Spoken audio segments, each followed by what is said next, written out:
Hi, my name's Divinity. I'm in group number 5 with Giovanni, Samantha, Isabella, and Kalani.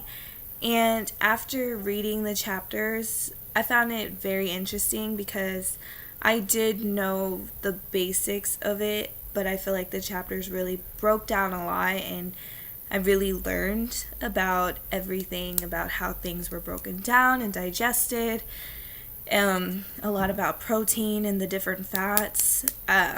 So, like, for example, I knew, like, there's only so much carbs you can consume because carbs turn into sugar, and when you are diabetic, that you have to watch these things, and if you don't, it gets worse. And I didn't know that,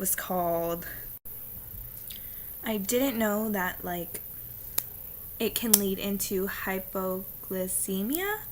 And so hypoglycemia is basically like poorly managed diabetes, too much insulin, excessive exercise, and inadequate food intake, and that these things, like, once you develop a bad diet, it leads to other things and it's really unhealthy. I did know if you eat like greasy burgers or really greasy food, it ends up like clogging your arteries with plaque over time. And so a 50-year-old who has been eating poorly his whole entire life is at very high risk of heart disease. And things that increase your risk of heart disease is high sodium, saturated fat, trans fat, and high red meat intake.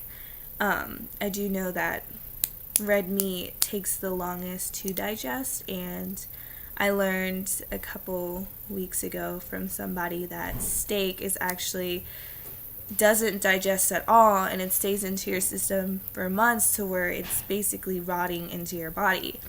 And so I think this chapter really helps understand that you literally are what you eat, and you should really take care of your body, and so that you're not at risk for future health risks.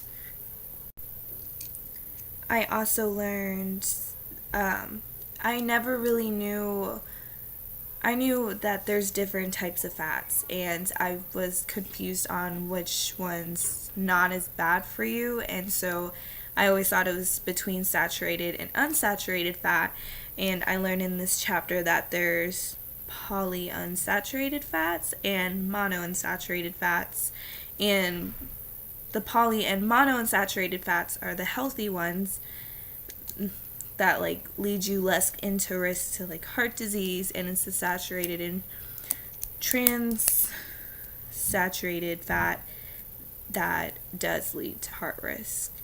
I think overall the chapters were very complex.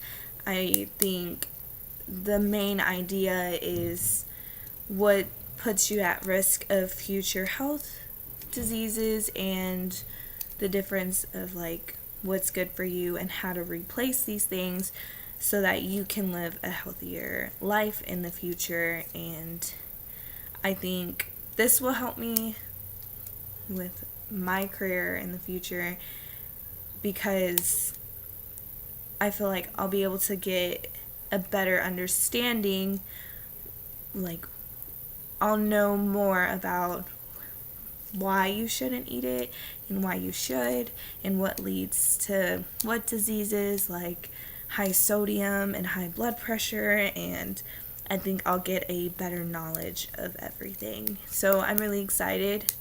I like the route this course is going, and I'm not gonna lie, I do need to study the chapters a lot more because I don't know them at the top of my head, and I'm excited to learn them and to get to know everything. So yeah, I never fully realized how complex just eating a piece of bread could be, or having too much of something. And so yeah, that's everything, and yeah, bye.